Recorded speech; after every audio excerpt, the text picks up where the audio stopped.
Το 2021 η Facebook αλλάζει το όνομά της σε Meta. Στη συνέχεια κάνει μια εκτενή παρουσίαση για τη στροφή της προσοχής της στο λεγόμενο Metaverse, την εξέλιξη όπως λένε της επικοινωνίας μας. Μια γυναίκα αναφέρει ένα περιστατικό κακοποίησης κατά την είσοδό της στην πρώιμη μορφή του Metaverse του σήμερα.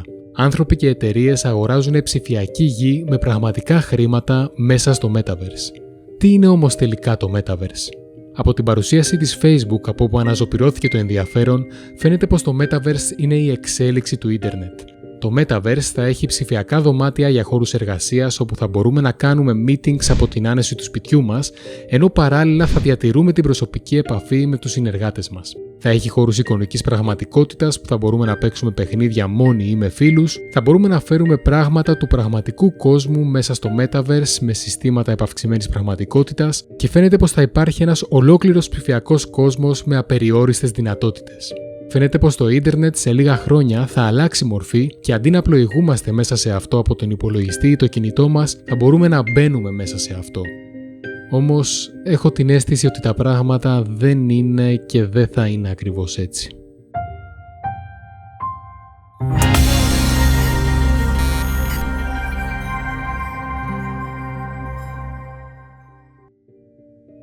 Μέσα από την παρουσίαση της Meta φαίνεται πως το Metaverse θα είναι μια ενιαία οντότητα, κάτι σαν ένας ολόκληρος ψηφιακός κόσμος. Αν όμως ίσχυε αυτό, ποιος θα ήταν πίσω από αυτή την τεράστια υποδομή? Μπορεί ολόκληρο το μελλοντικό ίντερνετ να βασιστεί σε μια υποδομή κατασκευασμένη από τη Meta? Φυσικά αυτή δεν είναι η πραγματικότητα. Μολονότι η Meta θα μπορούσε να δημιουργήσει πολλές εφαρμογές που να συντελούν σε ένα δικό της εικονικό οικοσύστημα όπου οι χρήστες θα μπορούν να εργάζονται, να παίζουν και να ψωνίζουν, η Meta δεν είναι η μόνη εταιρεία που επενδύει στις τεχνολογίες του Metaverse. Αρχικά, ο όρος Metaverse δεν είναι δημιούργημα της Meta και σε καμία περίπτωση δεν είναι ένα νέο κόνσεπτ. Σαν όρος εμφανίστηκε πρώτη φορά στο μυθιστόρημα Snow Crash το 1992. Το Metaverse, είτε μέσω της pop κουλτούρας είτε υπό το πρίσμα των πρώτων πραγματικών εφαρμογών του σήμερα, περιγράφεται ως ένας τρισδιάστατος ψηφιακός κόσμος, στον οποίο θα αποκτούμε πρόσβαση με τη χρήση συσκευών εικονικής, μεικτής ή επαυξημένης πραγματικότητας. Δηλαδή με συσκευές όπως το Oculus Quest, το Index της Valve, το Vive της HTC, το HoloLens της Microsoft ή ακόμα και το κινητό μας. Όμως με αυτή την έννοια έχουμε ήδη εφαρμογές και παιχνίδια που μας βάζουν σε ένα τέτοιο κόσμο. Πρακτικά, οποιοσδήποτε έχει παίξει κάποιο παιχνίδι σε VR έχει πάρει μια γεύση από το Metaverse. Παιχνίδια όπως το VR Chat μας εισάγουν σε έναν εικονικό κόσμο όπου μπορούμε να βρεθούμε και να μιλήσουμε με άλλους χρήστες μέσω μικροφώνων και των προσωπικών μας avatar. Ακόμα και παιχνίδια που δεν κατασκευάστηκαν εξ αρχής για χρήση με VR, όπως το Second Life του 2003 ή το Roblox του 6, μπορούν να θεωρηθούν ως εφαρμογές του Metaverse, καθώς δημιουργούν ολόκληρους ψηφιακούς κόσμους όπου οι χρήστες μπορούν να πλοηγηθούν και να δημιουργήσουν με ένα μεγάλο βαθμό ελευθερίας. Η Meta, μεταξύ άλλων, αναπτύσσει το Horizon Workrooms, όπου θα επιτρέπει σε ομάδες να βρεθούν ψηφιακά στον ίδιο χώρο εργασίας, γύρω από το ίδιο τραπέζι, ακόμα και το αν η ομάδα είναι σκορπισμένη σε διαφορετικές μεριές του κόσμου. Εκεί θα μπορούμε επίσης να μεταφέρουμε και τον προσωπικό μας υπολογιστή ή το πληκτρολόγιο και να δουλεύουμε σε ένα νέο εικονικό περιβάλλον. Αξίζει να σημειωθεί πως προς το παρόν δεν γίνεται κάποια σημαντική προσπάθεια για τη δημιουργία αληθοφανών κόσμων ή φωτορεαλιστικών avatar. Περισσότερη έμφαση δίνεται σε πιο τεχνικές πτυχές του Metaverse.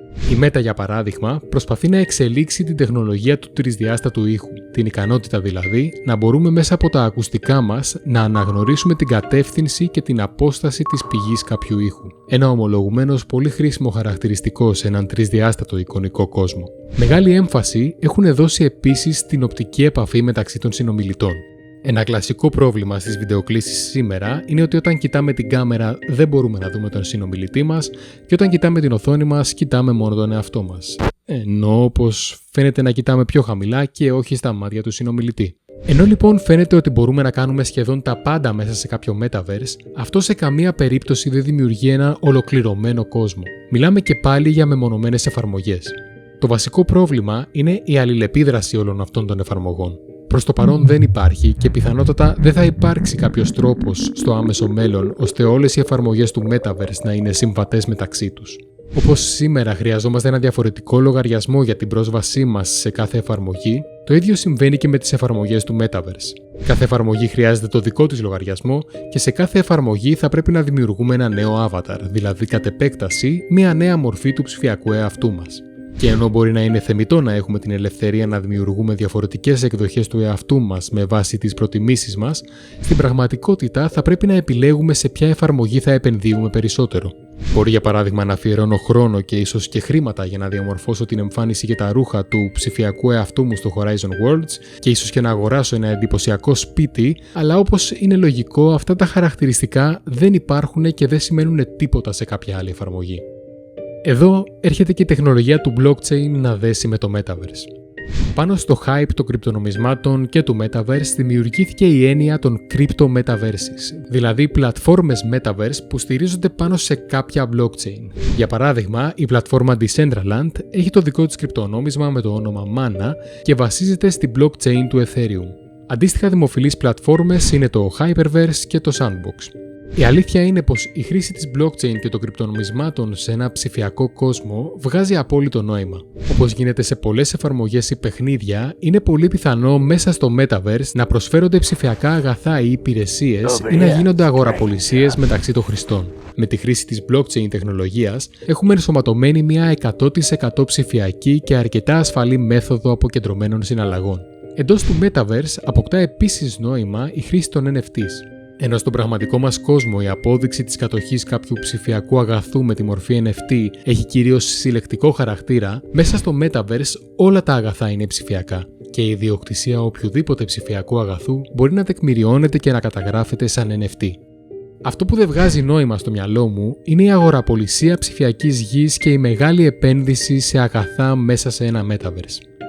Καταλαβαίνω ότι οι αγορές που γίνονται αυτή τη στιγμή είναι μια μορφή επένδυσης και στόχος είναι κάποιο ενδεχόμενο κέρδος, όμως πραγματικά έχουμε την ευκαιρία να φτιάξουμε αμέτρητους κόσμους αντίγραφα του πραγματικού ή εντελώς φανταστικούς κόσμους που δεν υπακούνε στους νόμους της φυσικής, κόσμους που μπορούμε να έχουμε ό,τι θέλουμε και επιλέγουμε να βάλουμε εξ αρχής χρηματικούς φραγμούς σε αυτή την εμπειρία. Η ψηφιακή γη είναι ψηφιακή. Δεν τίθεται θέμα εξάντλησης των πόρων σε ένα ψηφιακό κόσμο. Και επίσης, όπως είπαμε και στην αρχή, το να αγοράσω γη σε μια εφαρμογή Metaverse δεν με κάνει μεγαλοκτηματία στην πραγματικότητα. Δεν μου δίνει καν αξία σε όλο το ψηφιακό οικοσύστημα. Μου δίνει την ίδια αξία που θα μου έδινε η αγορά μιας φανταχτερής πανοπλίας σε ένα MMORPG. Ο τελευταίος μου προβληματισμός σε ό,τι αφορά το Metaverse είναι το ζήτημα της πρόσβασης. Ας φανταστούμε πως στο μέλλον έχουμε όλοι από μια VR συσκευή και με αυτή μπορούμε να έχουμε πρόσβαση σε μία ή περισσότερες εφαρμογές εικονικής πραγματικότητας. Θα μπορούμε να παίζουμε παιχνίδια σε εικονικούς κόσμους, θα δουλεύουμε μαζί με την ομάδα μας ή θα δουλεύουμε σε κάποιο εξωτικό beach bar ακούγοντας το κύμα της θάλασσας. Ίσως έχουμε και κάποιο VR browser που θα μας δίνει πρόσβαση σε εικονικές εκδόσεις των αγαπημένων μας μαγαζιών και θα μπορούμε να κάνουμε τις ηλεκτρονικές μας αγορές με έναν πιο διαδραστικό τρόπο, βλέποντας και πιάνοντας τα αντικείμενα που θέλουμε πριν καν τα αγοράσουμε. Θα μπορούσαμε ακόμα και να οργανώσουμε ένα Sitox Convention στο Metaverse. Οι δυνατότητες είναι πραγματικά απεριόριστες. Παρατηρείται όμως κάτι κοινό σε όλα αυτά τα σενάρια. Σε όλες τις παραπάνω περιπτώσεις ήμασταν καθυλωμένοι σε ένα συγκεκριμένο μέρος φορώντας ένα πολύ εξειδικευμένο εξοπλισμό. Αυτό όμως δεν ταυτίζεται με τις ανάγκες μας και τον τρόπο που λεγούμαστε στο ίντερνετ σήμερα. Καθημερινά χρησιμοποιούμε το κινητό μας για να συνδεθούμε στο ίντερνετ, να κάνουμε τις αγορές μας και να τσεκάρουμε τα social media σε πολύ διαφορετικές συνθήκες. Ενώ περπατάμε στο δρόμο, ενώ πίνουμε τον καφέ μας σε κάποια καφετέρια, στο διάλειμμα από τη δουλειά μας και σε μέρη που δεν θα ήθελα να περιγράψω. Κατά συνέπεια, ενώ οι τεχνολογίες εικονικής πραγματικότητας μπορούν να γεννήσουν νέες εφαρμογές και ευκαιρίες στο διαδίκτυο, αν δεν αλλάξει δραστικά ο τρόπος πρόσβασης στο Metaverse, δεν βλέπω τον τρόπο που θα μπορούσε να αποτελέσει την εξέλιξη ολόκληρου του σημερινού ίντερνετ.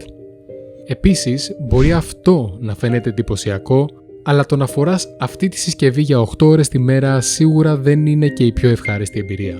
Επιπλέον, από προσωπική εμπειρία στη δουλειά μου, μπορώ να πω πως στα καθημερινά meetings δεν επιλέγουμε καν να ανοίξουμε τις κάμερες στους υπολογιστές μας. Όταν σκοπός σου είναι να συντονιστείς με τα μέλη της ομάδας σου, δεν σημαίνει απαραίτητα πως θα θέλεις να μεταφερθείς σε ένα όμορφο εικονικό γραφείο για να κοιτάζεσαι την ώρα του brainstorming. Δεν θέλω να περάσει η εικόνα ότι δεν πιστεύω στη δυναμική ή δεν ανυπομονώ για τις εξελίξεις στις τεχνολογίες εικονικής πραγματικότητας. Υπάρχουν σίγουρα τομείς που θα εμπλουτιστούν και θα ωφεληθούν πολύ με τις τεχνολογίες VR και AR. Πρωταγωνιστικό ρόλο σε αυτό το οικοσύστημα πιστεύω πως θα έχουν διάφορες εφαρμογές γνωριμιών ή κοινωνικής δικτύωσης, βιντεοπαιχνίδια και εφαρμογές τηλεδιάσκεψης. Όμως βρίσκω αρκετά τραβηγμένο τον ενθουσιασμό για το Metaverse του σήμερα. Δεν βλέπω και πολύ πρακτική τη δημιουργία ενός ολόκληρου ψηφιακού κόσμου μέσα στο Metaverse για όλες τις χρήσεις. Αυτές ήταν οι σκέψεις μου πάνω στο Metaverse και το μέλλον του. Ανυπομονώ να δω πώς θα εξελιχθούν τα πράγματα και να διαψευθώ για κάθε μία πρόταση αυτού του βίντεο. Γράψτε μου στα σχόλια τη δική σας άποψη για το Metaverse και τις εφαρμογές του. Ποια εμπειρία θα θέλατε να ζήσετε μέσα σε ένα Metaverse? Ποια θα ήταν η ιδανική εφαρμογή για εσάς? Είμαι ο Φώτης και ήταν το Tech to Me About It. Μέχρι την επόμενη φορά, καλή συνέχεια σε ό,τι κάνετε.